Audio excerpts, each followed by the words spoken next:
Inside, now, the woman had a lantern in one hand and a turf knife in the other, and the Duke of Corvenna, who had been crawling for the better part of a mile, understood that she was not offering him a choice. He got as far as the flagstones of her kitchen before his arm gave way. Out on the black shoulder of the moor, 5 or 6 horses were coming up the old drove road at a trot, and the sound carried the way sound does across heather at night, flat and close and much nearer than it was. Torquil heard her set down the lantern. He heard a ring pulled and the groan of a trap in the floor, and then her hands were under his good arm, hauling with a strength that had nothing ladylike about it whatsoever. 6 steps, she said. Do not fall down them. I cannot carry you up again. He did not fall down them. It was, he thought afterwards, the last act of his own will for 4 days. The cellar smelled of earth and apples and salt. She rolled him behind a rank of barrels, into the hollow beneath the ledge where the peat was stacked, and pulled turfs down over him until nothing showed but a strip of face, and put her hand flat against his mouth for 1 hard second, which said everything that needed saying. Then the trap shut, and the dark closed, and above him the hooves came into the yard. He heard it all through 18 inches of board and flag. Boots the kitchen door. A man's voice, loud in the way men are loud when they wish to be thought official. Woman, there is a fugitive on this moor. There is nothing on this moor but weather, she said. Her voice did not shake. It was not even raised. And you are letting mine in. We are searching every dwelling from Tor Cross to the water. Search then. Mind the churn. They searched. Torquil lay under the peat and heard them turn over her small poor life above him. A box dragged, a bed shifted, the dresser hauled from the wall. Once a boot came down on the trap and stopped, and the dust of it fell on his face, and he did not breathe. What is below? Roots and last year's apples. The ring is stiff. You will want both hands. There was a pause of perhaps 3 seconds, and in it the Duke of Corvenna learned what it is to have his whole life resting in the mouth of a woman whose name he did not know. Leave it, the man said at last. It stinks. They went. He heard her bar the door and heard her stand a long while against it, not moving. Then the trap opened, and the lantern came down, and she knelt by him in the earth smell and began, without one word of preface, to cut his coat away from his shoulder. Her name was Moor. He got that much on the 2nd day, between the fever and the cold that came after it, and not much else, because she was not a woman who talked to fill a silence. She kept bees. 9 hives stood in the shelter of the wall behind the cottage, and she went out to them at first light and came back with her hands smelling of smoke. Her father had been a lay preacher on that moor for 30 years and had taught her to read, and had died in the spring, and she had stayed because there was nowhere else, and because the hives were his. She fed Torquil broth with a horn spoon and made him sit up for it, and when he could not lift his right arm she held the cup, and never once said anything to make a proud man feel his weakness. She dressed the wound with linen torn from her own petticoat, and told him matter-of-factly that the ball had gone through the meat of the shoulder and out again, and that he had lost a great deal of blood and rather more sense, and that had he lain another hour in the wet he would not have wanted a doctor but a spade. On the 4th day the fever broke, and he found he could think again. You have not asked my name, he said. No. Most would. Most have not had 6 armed men in their kitchen. She was at the fire with her back to him. You will tell me or you will not. Vaunce, said Torquil, which was true and about 1/3 of the truth. Morwenna turned round. She had a plain, strong face and grey eyes that were entirely too steady, and she was holding his shirt which she had washed, and which she now folded over her arm so that he could see the collar. There is a device worked in the linen, she said, a hound and a broken tower. My father showed me the Corvenna arms on the church board at Tor Cross when I was 9 years old. She laid the shirt on the chest. I have known since Tuesday. I did not ask, because a man who has been shot at is entitled to keep his own counsel until he can stand. He looked at her a long moment. There were 400 people at Corvenna who would not have dared that speech, and half of London that would have sold him for less than the price of the linen. Then you know what I am worth, he said. I know what you would be worth to them. She sat down on the settle.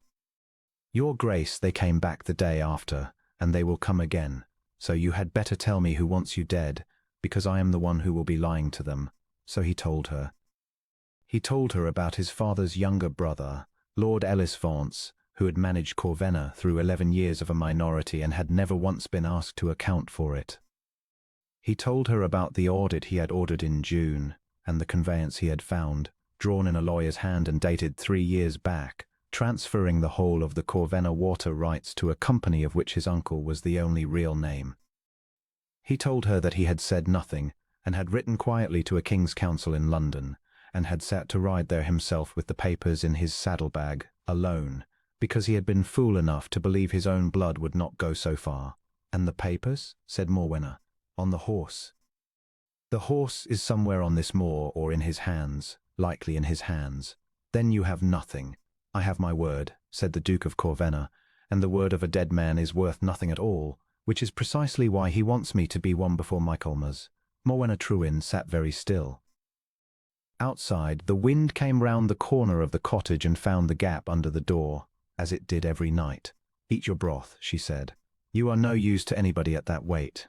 They came back on the 11th day. Torquil was standing by then, in a dead preacher's coat too short in the arm, and he was at the back window when the horses came up out of the combe, and he counted them, and saw that this time there were 7.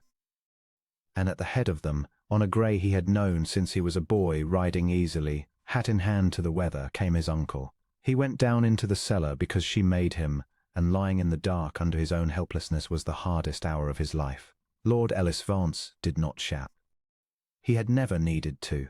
Torquil heard the voice come through the boards, warm and reasonable and terribly familiar, the voice that had taught him to cast a line and to shoot and to sign what was put in front of him. "My dear young woman, I am looking for my nephew.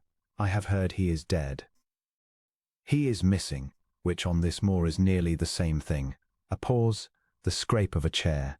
"There is a man abroad here who has taken his ring off him. A vagrant, we think. Dangerous. If any word should come to you of where the body lies, there would be 50 guineas in it, and no questions." 50 guineas is a great deal of money to a woman with 9 hives. It is. I have had it written out and cried at Torcross. Paper. "Keep this. Show it to any who can read." When they had gone she came down the 6 steps and put the handbill into Torquil's hands without a word. It was printed and signed beneath in ink, in his uncle's own hand, in the loops he had known since childhood. 50 guineas for information leading to the discovery of the body of His Grace the Duke of Corvenna. He looked at the date. Then he looked at it again, and his hand began to shake, and Morwenna took the paper out of it before he could crush it. "What is it?" "The date." His voice came out of him strangely. "The 17th. Morwenna, I was set upon on the night of the 19th.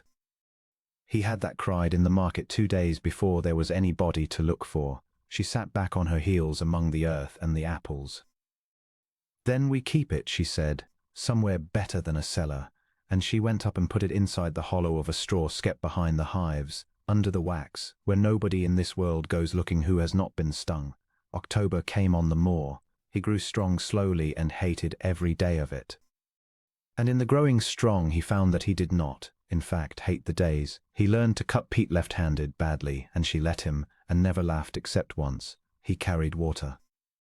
He sat on the wall in the low sun while she worked the hives in her veil and her gloves of soft leather, and when a bee came and settled on the back of his hand she said, "Be still," and he was still, and it went away, and she looked at him across the smoke and smiled.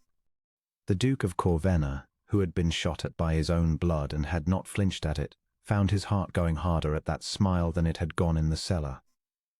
One evening she read aloud to him, because his eyes still swam, and he watched her mouth make the words by rushlight, and thought about the fact that she had lied to 7 armed men with her chin up, and had never once asked what she would get for it. "You will go back," she said, without looking up. "When you can ride." "Yes." "Good." She turned the page. Her voice was perfectly level, and it was the first time he had heard her put effort into making it so, and something in him turned over at that, painfully. "The magistrate came on the last Tuesday in October, with a warrant and a constable and 4 of his uncle's men behind him. Torquil watched them come up the track and knew that the choice had arrived and that he had about 90 seconds in which to make it. The warrant was for Morwenna Trewin, on the sworn information of Lord Vance, for harbouring the vagrant who had murdered the Duke of Corvenna and taken his ring. He heard the constable say her name. He heard her answer, "I am she," in that flat, calm voice. If he stayed below, he might reach London in a fortnight with a lawyer at his back. If he went up, he would be one weak man in a dead preacher's coat, with no papers and no proof, before a magistrate who might well be bought, calling himself a duke. Torquil Vance did not spend even one of the 90 seconds upon it. He came up out of the trap and stood in her kitchen doorway with his shoulders strapped beneath a borrowed coat, and said, "Put that warrant down. I am Corvenna." The room went entirely silent. What followed was ugly and brief. One of his uncle's men swore he was an impostor and a murderer besides, and there was a moment, a very bad moment, when the magistrate looked from the shabby coat to the 4 armed men and back again, and Torquil saw the whole thing swing like a gate in the wind. And then Morwenna Trewin walked out to the hives in front of them all, and put her bare hand into a straw skep, and came back with a handbill folded in a scrap of wax cloth, and laid it flat on her own kitchen table. "Sir," she said to the magistrate, "read the date. Then ask that gentleman's master how he came to advertise for a body 2 days before there was one." The magistrate read it. He read it twice. He was a slow man, but not a stupid one, and he had a clerk with him, and the clerk had the register of what had been cried at Torcross Market and upon which day. The rest belongs to the assizes and not to this Moor. Lord Ellis Vance was taken at Corvenna 8 days afterwards, in the library, and the conveyance was set aside at the spring sitting, and he never came into that country again.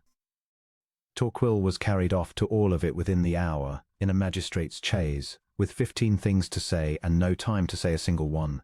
He got as far as her gate and turned round. Morwenna stood at her door with the wind pulling her hair loose. "Go on," she said. "You have a house to save." He came back in March on foot, alone, with no outriders and a good coat that fitted him. She was a hives. She did not run to him. She straightened, set down the smoker, pushed the veil back from her face, and stood with the moor going gold and brown behind her, and her mouth was not quite steady, which was the first time he had seen it so. "You are well," she said. "I am well." Toole stopped an arm's length from her, which was as near as he trusted himself. "Morwenna, I have spent the winter in rooms full of men congratulating me upon my deliverance. Not one of them lied to 7 riders for my sake. Not one held a cup to my mouth when I could not lift my own arm." He drew breath. "I have 400 people who owe me their rent, and one woman in the world to whom I owe my life. I have not come to pay her, because it cannot be paid. I have come to ask her to marry me." She looked at him a long moment, the bees going about their business between them in the cold, bright air. "You will be laughed at," she said. "A duke and a Moor woman who smells of smoke. They laughed at me for being shot by my own uncle. It did me no harm whatever."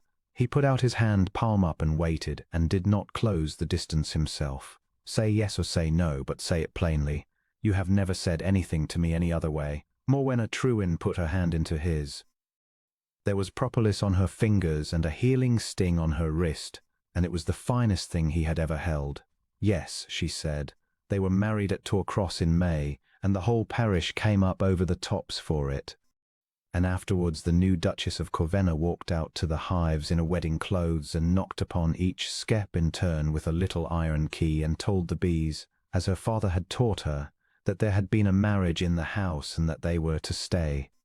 Torquil stood in the heather behind her with his hat in his hand and listened to his wife, talking to 9 straw baskets on a hillside, and thought there was not a room in all of Corvenna, nor a title in the gift of the crown, worth 1 hour of that windy, ordinary afternoon.